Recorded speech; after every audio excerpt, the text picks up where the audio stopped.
Assalamualaikum dear students. Today our topic is Goodbye Mr. Chips. Chapter number 10 है. Chapter number 10 की first 2 और 3 paragraphs को हमने evaluate किया था. उसके अंदर हमने important question answer, important synonyms पे बात की थी. आज हमारे पास जो नेक्स्ट पार्ट है जिसके अंदर हम एडवर्डियन एज के बारे में और मिस्टर चिप्स के फेथ के बारे में और कुछ हमारे पास हिस्टोरिकल इवेंट्स का इस चैप्टर के अंदर जिक्र किया गया है उसके बारे में जानेंगे या सीखेंगे. तो let's start our text. Page number 23, last paragraph. Because always क्योंकि हमेशा, वट एवर हैपन जो कुछ भी वकूफ पजीर हुआ, अकर्ड, हैपन्ड होता है अकर्ड, वकूफ पजीर होना. एंड हाउ एवर और ताहम, हाउ एवर ताहम, द एवेन्यूज कहते हैं राहें, ऑफ पॉलिटिक्स होता है सियासत की राहें, ट्विस्टेड बल खाती हुई, एंड कर्व्ड और पुरपेच, यानी जो कुछ भी वकूफ पजीर हुआ और ताहम सियासत की राहें जैसी ही पुरपेच या बल खाती हुई थी या मुश्किल थी, जितनी भी मुश्किल थी. He had faith in England, उनका यकीन था इंग्लैंड पे मिस्टर चिप्स का यकीन था. हमारे पास वर्ड है एवेन्यूज ऑफ पॉलिटिक्स.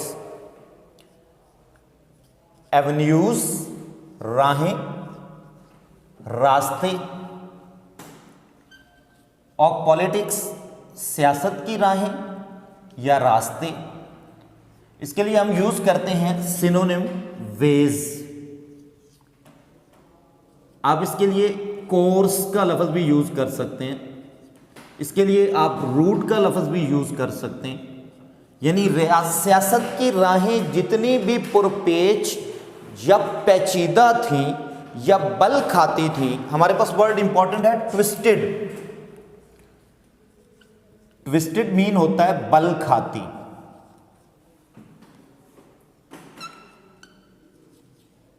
या इसके लिए हम यूज कर सकते हैं मुश्किल, पेचीदा या पुरपेच. सियासत की राहें जितनी भी पेचीदा थी या पुरपेच थी, मिस्टर चिप्स को यकीन था. किस पर यकीन था? इंग्लैंड पर. यानी सियासत जितनी भी हिचकोले खा रही थी, बल खाती या मुश्किल या पुरपेच, इसके सिनोनिम्स के तौर पर हम जो है वो कर्लिंग भी यूज कर सकते हैं, कॉम्प्लिकेटेड भी यूज कर सकते हैं, और इसके लिए हम ट्विस्टेड भी यूज करते हैं, कर्व भी यूज करते हैं, कॉम्प्लिकेटेड भी यूज करते हैं, जो है वो विंडलिंग भी या वाइंडिंग भी यूज करते हैं. यानी सियासत की राहें जितनी भी मुश्किल थी, मिस्टर चिप्स का यकीन था. किस चीज़ पर यकीन था? इंग्लैंड पर यकीन था. यानी वो अपने मुल्क पर यकीन रखता था. जैसे हमारा यकीन है कि जो कुछ मर्जी हो जाए पाकिस्तान कायम और दायम रहेगा, इसी तरह मिस्टर चिप्स का भी इस बात पे यकीन था कि सियासत का रुख जिस तरफ मर्जी हो, सियासत के अंदर जितनी डिस्टर्बेंस मर्जी पैदा हो जाए, लेकिन इंग्लैंड जो है वो अपनी जगह पे कायम रहेगा. In English flash and blood. Basically flash and blood का मतलब होता है नेचर. फ्लैश एंड ब्लड, इसको आप उर्दू में जिबलत भी कहते हैं, और इसके लिए फितरत का लफ्ज भी इस्तेमाल होता है. फितरत, जिबलत. और इसके लिए हम नेचर का वर्ड भी यूज करते हैं सिनोनिम के तौर पर, और इसके अलावा हम यूज करते हैं डिस्पोजिशन.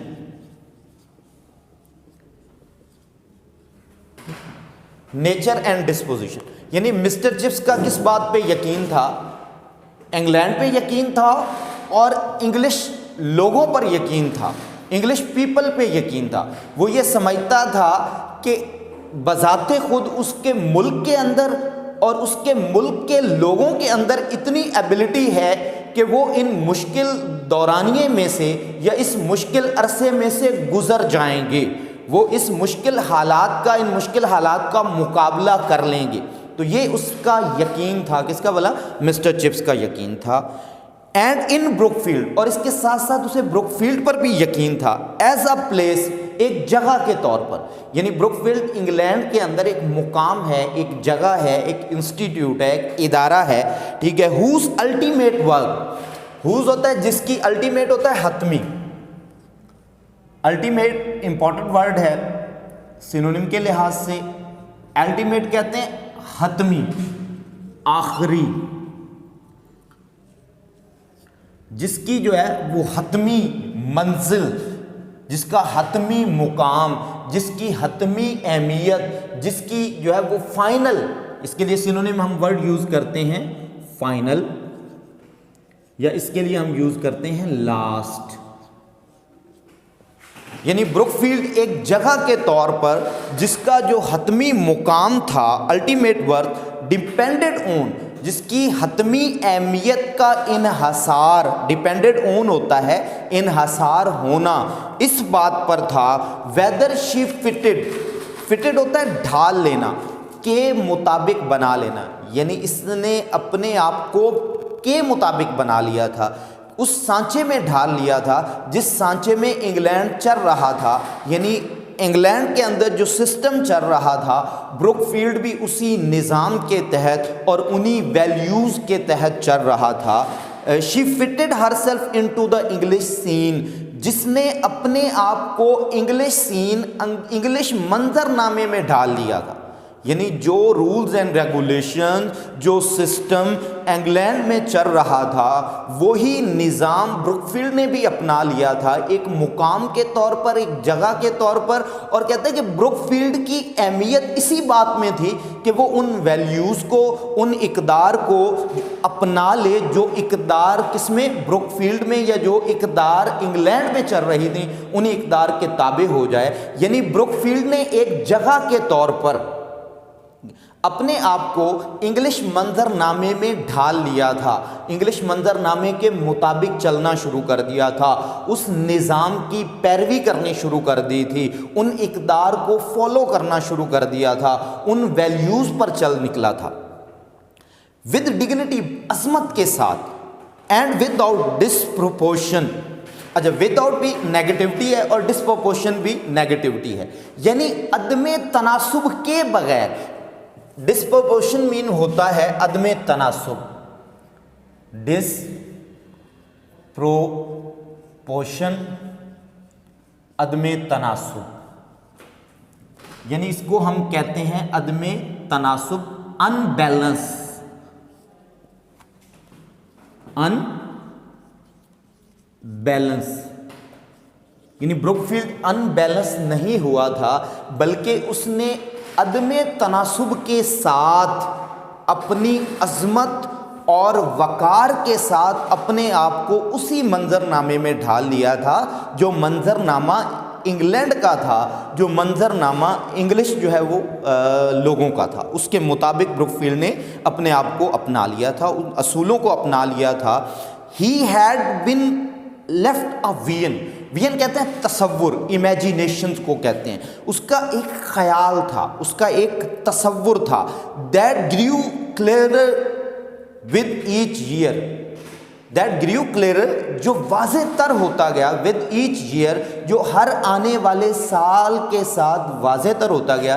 जैसे कि प्रीवियस में कहा गया था ना कि उसके लिए जो इंग्लैंड था वो ज़्यादा अहमियत का हामिल था, एंड ही जो है वो had come to know about it, वो इस चीज़ के बारे में जान चुका था कि ब्रुकफील्ड अहमियत का हामिल नहीं है, बल्कि इंग्लैंड ज़्यादा अहमियत का हामिल है। और इससे पहले, यानी before marriage, he thinks that Brookfield is जो है वो मोस्ट वर्दी दैन एवरीथिंग, कि ब्रुकफील्ड इस हर एक चीज़ से ज़्यादा अहम है। लेकिन कैथरीन ने उसके नज़रियात को बदल दिया था, तब्दील कर दिया था कि नहीं, ब्रुकफील्ड ज़्यादा अहमियत का हामिल नहीं है, बल्कि उसका मुल्क ज़्यादा अहमियत का हामिल है, ठीक है। और ब्रुकफील्ड उसके मुल्क में ऐसे ही है जैसे बाकी इदारे सर्व कर रहे हैं, जैसे बाकी इदारे खिदमत कर रहे हैं, तो उसका जो है वो ब्रुकफील्ड भी बाकी इदारों की तरह क्या कर रहा है, सर्व कर रहा है, खिदमत कर रहा है उसके मुल्क की।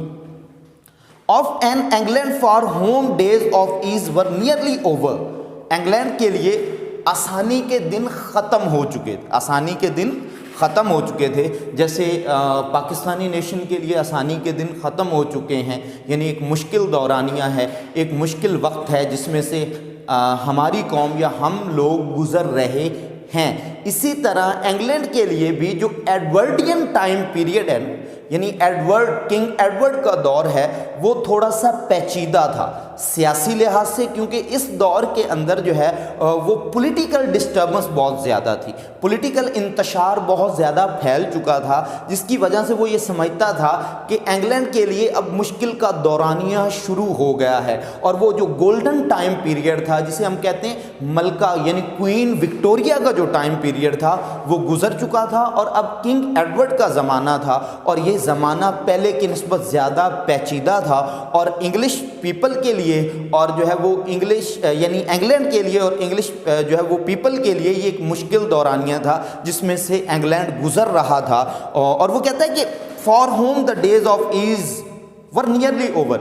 इंग्लैंड जिसके लिए आसानी के दिन गुजर चुके थे, ख़त्म हो चुके थे, आसाइशों के दिन ख़त्म हो चुके थे, ठीक है। Of a nation steering into a channel.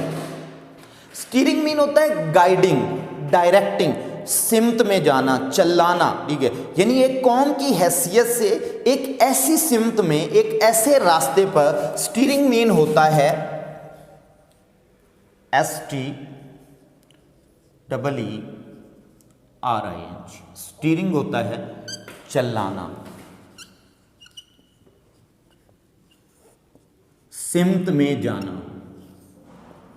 कौम एक ऐसी सिमत में चल रही थी, सिमत में चलना, इसको आप यहाँ पे गाइडिंग भी कह सकते हैं, की तरफ जाना, और इसके लिए आप यूज़ करते हैं guiding, steering, guiding and driving. कि मुल्क एक ऐसी सिमत में, ऐसे रास्ते, चैनल लफ्ज़ होता है बेसिकली CHANNEL, चैनल।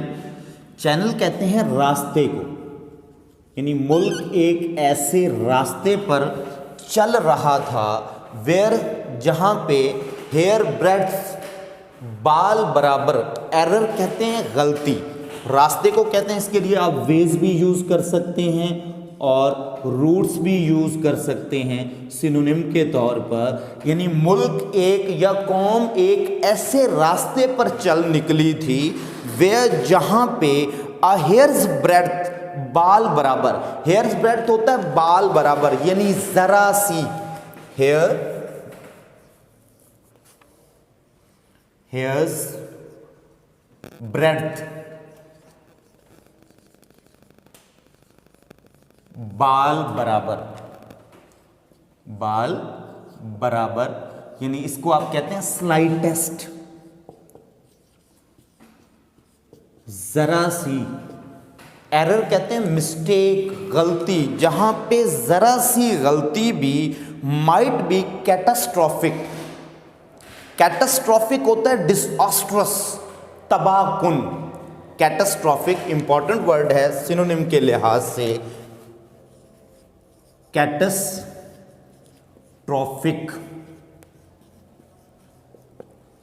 तबाहकुन, बर्बाद कर देने वाली, इसको आप कहते हैं डिसऑस्ट्रस।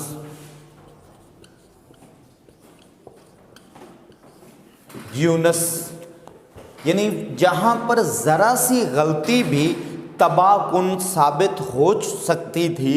इंग्लैंड एक ऐसे दौरानिए में से गुज़र रहा था, एक ऐसे वक्त में से गुज़र रहा था कि कौम की ज़रा सी गलती भी उसे तबाही के दहाने पर खड़ा कर सकती थी। ही रिमेंबर्ड द डायमंड जुबली। हमारे पास वर्ड है डायमंड जुबली। ये बेसिकली जुबली जो होती है, ये वर्ड जुबली जुबिलेंट से है। जुबिलेंट इजेक्टिव होता है, जुबिलेंट होता है वैसे खुशी। जुबिलेंट क्या होता है? खुशी को कहते हैं। हमारे पास 3 तरह की जुबलीज़ होती हैं जो इंग्लिश कल्चर या तहजीब में, सिल्वर, उसके बाद गोल्डन और जुबली, सिल्वर, गोल्डन जुबली और थर्ड होती है diamond jubilee.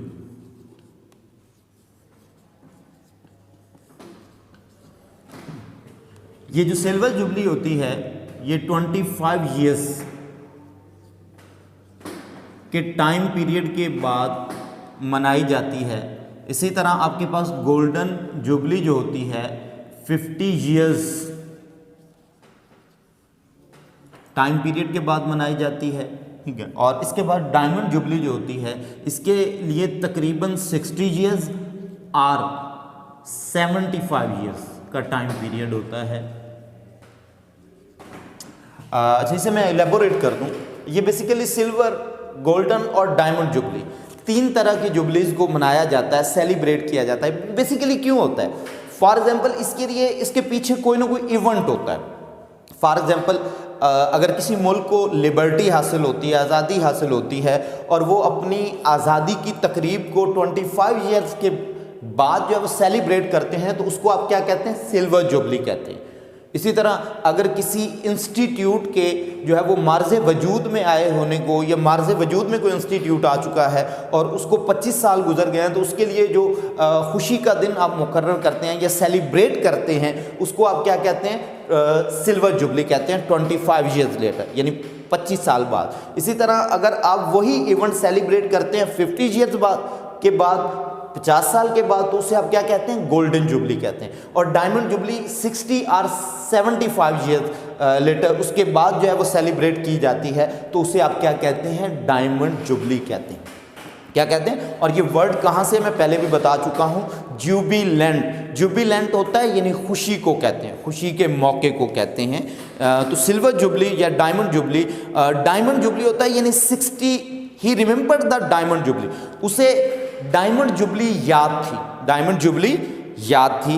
There had been a whole holiday at Brookfield, उस दिन ब्रुकफील्ड में एक मुकम्मल यानी पूरे दिन की छुट्टी थी। ब्रुकफील्ड से क्या था? पूरे दिन की छुट्टी थी, ऑफ था Brookfield. And he had taken Kathie to London, और वो अपने साथ कैथी को लंदन ले गया था टू सी प्रोसेशन। प्रोसेशन वैसे कहते हैं मार्च को, जलूस को कहते हैं प्रोसेशन, और वो कैथराइन को प्रोसेशन यानी जलूस देखने के लिए मार्च, MARCH, मार्च, जलूस देखने के लिए कैथराइन को अपने साथ ले गया था London. That old and legendary lady, legendary mean होता है फेमस, मशहूर, लेडी कहते हैं खातून, रिनोन्ड, लेजेंडरी, रिनोन्ड और फेमस, मशहूरे ज़माना खातून, बूढ़ी और मशहूरे ज़माना खातून। यहाँ पे मशहूरे ज़माना खातून से मुराद क्या हो सकता है भाई?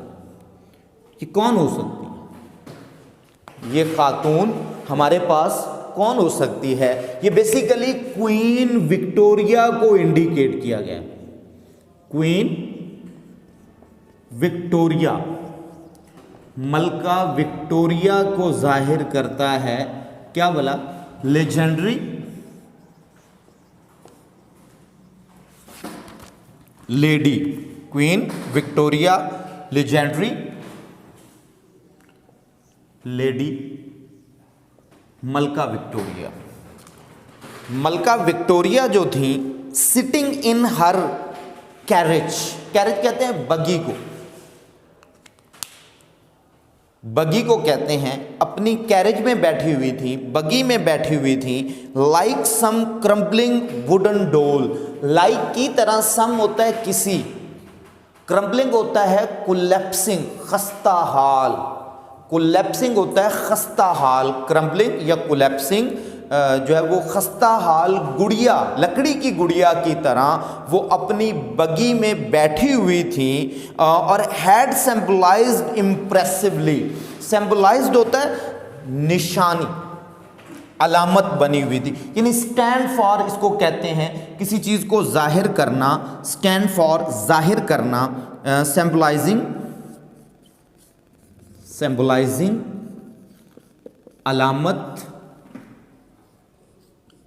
को कहते हैं और निशानी को कहते हैं। ठीक है, इसके लिए हम यूज करते हैं स्टैंड फॉर सिनोनिम के तौर पर, या रिप्रेजेंट भी कहते हैं। रिप्रेजेंट इजहार कर रही थी, जाहिर कर रही थी। स्टैंड फॉर एक अलामत थी, जो निशानी थी। इम्प्रेसिवली कहते हैं हैरान कुन हद तक। इसे आप अमेजिंगली भी कह सकते हैं, सिनोनिम के तौर पर क्या यूज कर सकते हैं, अमेजिंगली भी यूज कर सकते हैं, अस्टॉनिशिंगली भी यूज कर सकते हैं। यानी हैरान कुन हद तक वो अलामत बनी हुई थी। सो मैनी थिंग्स दैट, बहुत सी ऐसी चीजों की अलामत बनी हुई थी। दैट लाइक हर सेल्फ, जो उसकी अपनी जात की तरह, जो उसकी अपनी जात की तरह क्या थी, वर नीरिंग एन एंड। वर थी, नीरिंग एन एंड होता है तकरीबन इख्तिताम पजीर होने वाली थी। यानी वो एक शानदार मिसाल थी उन तमाम तर चीज़ों की जो इख्तिताम पजीर होने वाली थी। यानी मलका विक्टोरिया या क्वीन विक्टोरिया को जो टाइम पीरियड था, it is considered a golden time period in English history. English की तारीख में इसे बड़ा सुनहरी दौर समझा जाता है। और इस दौर के लिए मशहूर है कि ये जो है वो ब्रिटेन जो रेन है, इस दौर के अंदर इसने जो है फ्लरिश हुई है, यानी फली फूली है, और इसके अंदर बहुत ज़्यादा डेवलपमेंट हुई है। यानी ब्रिटिश रेन कहते हैं कि ब्रितानिया की जो है वो सल्तनत में मलका विक्टोरिया के दौर में कभी सूरज गरूब नहीं होता था। तो मलका विक्टोरिया जो है वो अपनी ज़ात की तरह बहुत सी ऐसी चीज़ों की निशान बन गई थी, अलामत बन गई थी। वो चीज़ें जो इख्तिताम पजीर हो रही थी, और उनके साथ साथ मलका विक्टोरिया ख़ुद भी खस्ता हाल थी और इख्तिताम पजीर हो रही थी। उसका टाइम पीरियड गुजर चुका था। Was it only the century और was it an epoch? Epoch कहते हैं ज़माना, इरा को कहते हैं, दौर को कहते हैं। ये एपक बेसिकली अमेरिकन एपक पढ़ते हैं, और जो ब्रिटिश हैं वो इसे इपाक पढ़ते हैं। मतलब दौर, ज़माना, इरा, ड्यूरेशन, टाइम पीरियड इसको कहते हैं। क्या ये एक सदी थी, और वाज इट एपक, या एक ज़माना था? बेसिकली अब हमें ये जानना पड़ेगा कि सदी और ज़माने में फ़र्क क्या है। ज़माना जो है वो वक्त के अंदर लिमिटेड नहीं होता, वक्त के अंदर महदूद नहीं होता। जो एपक है ये 5 साल का दौरानिया भी हो सकता है, 10 साल का दौरानिया भी हो सकता है, 50 साल का दौरानिया भी हो सकता है, 100 साल का दौरानिया भी हो सकता है। जैसे देखिए ना, हम बात करते हैं हज़रत उमर फ़ारूक का दौर। अब ये एक सदी पे मुहित नहीं है, ये चंद सालों पे मुहित। इसी तरह जब हम हज़रत उमर बिन अब्दुल अज़ीज़ के बारे में बात करते हैं तो हम कहते हैं कि हज़रत उमर बिन अब्दुल अज़ीज़ का दौर, वो दौर 5, 10, 15, 20 साल जितना भी है, वो एक एपक है, वो एक ज़माना है, लेकिन वो सेंचुरी नहीं है। तो उसके कहने का मकसद ये है कि क्या ये एक सदी थी या एक ज़माना था, या मलका विक्टोरिया का जो टाइम पीरियड था वो सिर्फ एक सदी थी या एक ज़माना था। तो ये बात वो जाहिर करना चाहता है यहाँ पे। And then that frenzied basically होता है मैड को कहते हैं, क्रेजी को कहते हैं, पागल को कहते हैं। दैट फ्रेंजीड, और वो मतलब हलचल, इसको हम ये भी कह सकते हैं कि हलचल का एडवर्डियन डेकेड कहते हैं अ सीरीज ऑफ 10 ईयर्स, 10 साल का अरसा।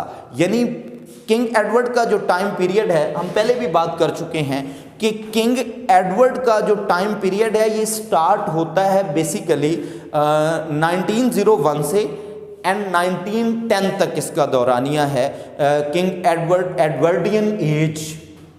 एडवर्डियन का जो ज़माना है ये 10 साल का टाइम पीरियड है, जब इंग्लैंड के बेसिकली किंग एडवर्ड जो है वो बादशाह थे। तो वो कहता है कि ये जो किंग एडवर्ड के 10 साल थे, ये बड़ी हलचल वाले 10 साल थे। इसके अंदर बहुत ज़्यादा चेंजिंग्स अकर हुई हैं, तब्दीलियाँ वकूफ़ पजीर हुई हैं। लाइक एन इलेक्ट्रिक लैम्प, बिजली के एक चिराग की तरह, दैट गोज़ ब्राइटर, जो बड़ा अच्छी तरह रोशन होता है या तेज़ी से रोशन होता है, ठीक है, एंड वाइटर, और सफ़ेद पड़ जाता है। यानी तेजी से रोशन होना और सफ़ेद पड़ जाना, जस्ट बिफोर, सिर्फ पहले, इट बर्न्स इटसेल्फ आउट, यानी बुझ जाने से पहले जो बड़ी तेज़ी के साथ और बड़ी खूब चमक के साथ रोशन होता है। इसी तरह जो है वो किंग एडवर्ड का ये जो 10 साल का दौर था, हलचल वाला दौर था, ये पलक झपकने में गुजर गया, पलक झपकने में गुजर गया, यानी बड़ी तेज़ी के साथ ये सारी चीज़ें क्या हो चुकी थी, इख्तिताम पजीर हो चुकी थी और अपने इख्तिताम को पहुँच चुकी। Next paragraph. अब किंग एडवर्ड के ज़माने में जो चीज़ें वकूफ़ पजीर हुई हैं, जो हिस्टोरिकल इवेंट्स हैं, जैसे कि स्ट्राइक्स, अक्सर हड़तालें हुई, ठीक है, हड़तालों का दौर था, and locks down outs and lock outs, और तालाबंदियाँ थी, हड़तालें, तालाबंदियाँ, जलसे, जलूस, शैंपेन सपर। शैंपेन बेसिकली वाइट वाइन को कहते हैं, ये बेसिकली फ्रेंच वाइन होती है, ठीक है, और इसे फ्रांस में तैयार की जाती है। ये बहुत अच्छी किस्म की शराब कंसीडर की जाती है, समझी जाती है। शैंपेन सपर्स यानी यहाँ पे पुरतकल्लुफ़ दावतें, ऐसी दावतें जिनके अंदर शराब जो है वो चलती थी या शराब का जो है वो दौर दौरा होता था। And unemployed marches, unemployed marches होता है बेरोज़गारों के जलसे जुलूस, जो लोग बेरोज़गार थे, जिनके पास रोज़गार नहीं था, वो जलसे या जुलूस कर रहे थे। चाइनीज़ लेबर, यानी चाइनीज़ लेबर के पीछे ना एक बेसिकली ये एक मतलब मुकम्मल तौर पे एक हिस्ट्री है, ठीक है। वो चाइनीज़ जो वहाँ इंग्लैंड में लेबर के तौर पर काम कर रहे थे, उनके राइट्स थे कुछ जिनके बारे में जिनका तयन किया जाना था, तो उसको हम चाइनीज़ लेबर के हवाले से याद कर सकते हैं, ठीक है। उसके बाद टैरिफ रिफॉर्म्स, टैरिफ बेसिकली कहते हैं टैक्स को, टैरिफ क्या होता है, टैक्स, रिफॉर्म कहते हैं इम्प्रूवमेंट, यानी यहाँ पे टैक्स के अंदर भी बेहतरी लाई गई और टैक्स के निज़ाम को कुछ बेहतर बनाया गया, इसको आप टैरिफ रिफॉर्म्स कहते हैं, improvement. HMS Dreadnought, HMS Dreadnought basically HMS Dreadnought,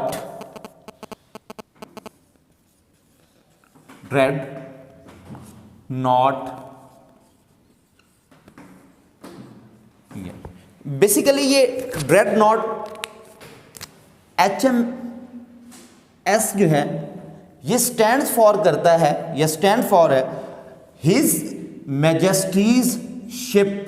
ये बेसिकली एक बैरी बेड़े का नाम है, बैरी जहाज का नाम है, और ये 1906 में 1906 में ये बेसिकली ड्रेडनॉट एक बैटल शिप था, बैटल शिप, एक बैरी बेड़ा था जिसे 1906 में जो है समंदर के अंदर उतारा गया था, और इसको हिज मैजेस्टीज शिप के नाम से जो है वो मतलब नाम दिया गया था ड्रेडनॉट का। ये वो तमाम तर चेंजिंग्स थी या तब्दीलियां थी या वो चीज़ें वकूफ़ पजीर हो रही थी किंग एडवर्ड के ज़माने में। इसके साथ साथ मार्कोनी, मार्कोनी बेसिकली क्यों इंपॉर्टेंट है, ये इंपॉर्टेंट फिगर है मार्कोनी। मार्कोनी ने इस जमाने के अंदर रेडियो इजाद किया था, मार्कोनी ने रेडियो, और इसके अंदर ना वायरलेस टेलीग्राफी के अंदर जो इसका काम है, यानी इन्वेंशन ऑफ रेडियो, इस दौर के अंदर रेडियो की इजाद हुई और उसका मुजिद कौन था, इन्वेंटर कौन था, मार्कोनी था। और ये टाइम पीरियड नियर अबाउट बताया जाता है दिसंबर का 19th सेंचुरी में, कि इस दौरानिए में, और इस पे जो डेवलपमेंट थी बेसिकली ये 1890 से स्टार्ट हो चुकी थी, यानी इस पे जो वर्किंग थी वो मार्कोनी 1890 से स्टार्ट कर चुका था, 1890 से स्टार्ट कर चुका था, और 19 में इसने रेडियो इजाद किया, और उसके बाद वायरलेस टेलीग्राफी, ठीक है, वायरलेस टेलीग्राफी के बारे में भी ये बहुत ज़्यादा development. Home rule for Ireland, home rule basically होता है आयरलैंड की अपनी हुकूमत का, या अपनी home rule for Ireland, Ireland की अपनी हुकूमत का आगाज।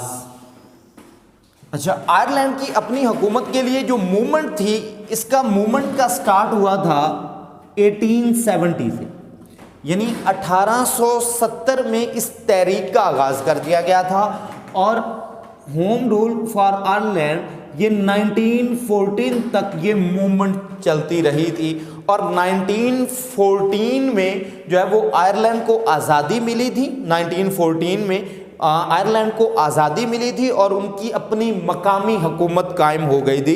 अदरवाइज़ उससे पहले ये ब्रिटिश जो है वो मतलब गवर्नमेंट के अंदर थे और ब्रिटिश के जो मतलब हुकूमत थी वो यहाँ पर कायम थी और ब्रिटिश पार्लियामेंट इस सब को कंट्रोल कर रहा था, हेड कर रहा था। और उसके बाद 1914 के अंदर आयरलैंड की अपनी हुकूमत कायम हुई और ये मूवमेंट का जो दौरानिया है ये 44 ईयर्स का था, यानी 44 साल तक ये तहरीक चलती रही होम रूल फॉर आयरलैंड के लिए। इसके बाद डॉक्टर क्रिपन ये भी हिस्टोरिक इवेंट है। डॉक्टर क्रिपन वैसे ज्यादा को प्रोमिनेंट फिगर नहीं था, लेकिन ये प्रोमिनेंट बन गया। कैसे बन गया? तो डॉक्टर क्रिपन के जो है वो नाम के पीछे भी वायरलेस टेलीग्राफी जो है वो इम्पॉर्टेंट फैक्टर है और रेडियो की जो इन्वेंशन है वो इम्पॉर्टेंट फैक्टर है कि रेडियो की वजह से डॉक्टर क्रिपन को भी याद किया जाता है। बेसिकली डॉक्टर क्रिपन जो है ये एक मर्डरर था, होम्योपैथिक डॉक्टर था,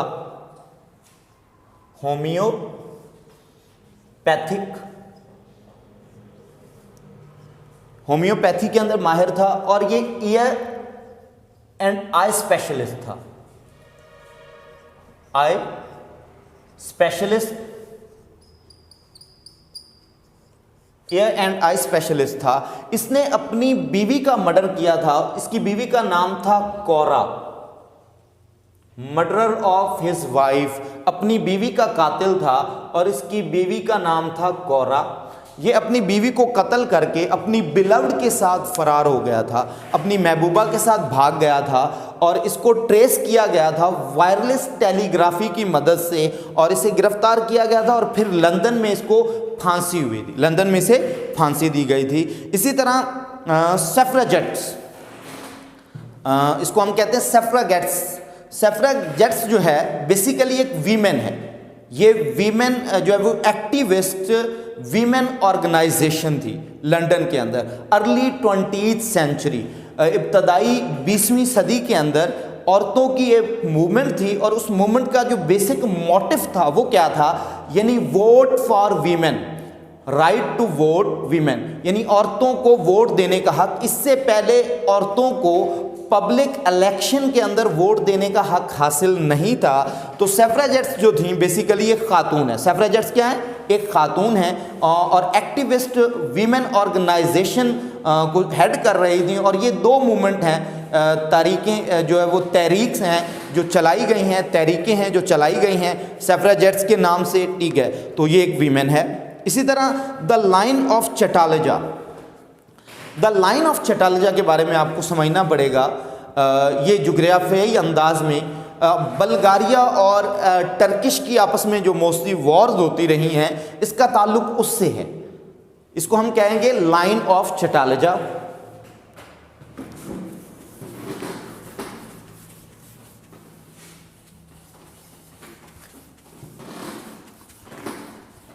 ये नियर अबाउट 25 माइल्स लेंथ पे जो है वो डिपेंड करती है। ये बेसिकली एक बॉर्डर लाइन समझ लें, जैसे लाइन ऑफ कंट्रोल है, ये इसको एक बॉर्डर, इसको हम कहते हैं लाइन ऑफ चटालेजा, लाइन ऑफ चटालेजा। बेसिकली ये लाइन जो है ब्लैक सी जो है वो एंड सी ऑफ मार्मरा, ये सी ऑफ मार्मरा को आपस में ज्वाइन करती है।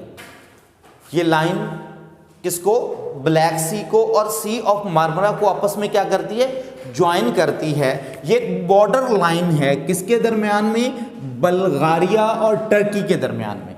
अच्छा, बेसिकली इसका ताल्लुक किससे है, बाल्कन वॉर्स से है। बाल्कन वॉर्स जो है वो हिस्ट्री के अंदर 2 टाइम्स हैं, ठीक है। ये बाल्कन वॉर्स, जो फर्स्ट बाल्कन वॉर थी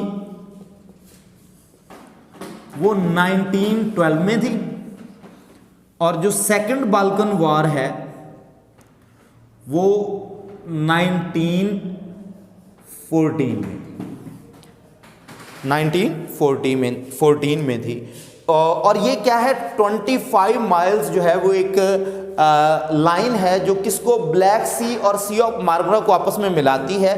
जो पहली मर्तबा जो बाल्कन वॉर्स के अंदर बल्गारिया ने टर्की पे अटैक किया था और इनको जो है वो उस बॉर्डर से पीछे धकेल दिया था। उसके बाद में टर्की ने उस बॉर्डर लाइन पर जो है वो कब्ज़ा कर लिया और बल्गारिया को उस पर शिकस्त दी। फिर जंग बंदी का एक मुआहदा हुआ था जिसको आर्मिस्टाइस कहते हैं, और उस आर्मिस्टाइस के तहत एक लाइन जो है वो तय की गई थी, मुंतखब की गई थी कि एक बॉर्डर जो है वो लाइन तय की गई थी कि इससे आगे कोई नहीं बढ़ेगा। लेकिन दोबारा ये फर्स्ट वर्ल्ड वॉर के अंदर दोबारा जो है वो बल्गारिया ने टर्की पे फिर हमला कर दिया, और इसके बाद वो फर्स्ट वर्ल्ड वॉर के अंदर हम एलाइज वगैरह के बारे में भी वो सारी चीज़ें जानते हैं, ठीक है। तो बेटे आज का लेक्चर इतना ही था। बाकी जो रिमेनिंग है इसे हम नेक्स्ट में देखेंगे। कुछ और इम्पॉर्टेंट फिगर्स हैं और कुछ और इम्पॉर्टेंट चीज़ें हैं जिनके बारे में हम लेक्चर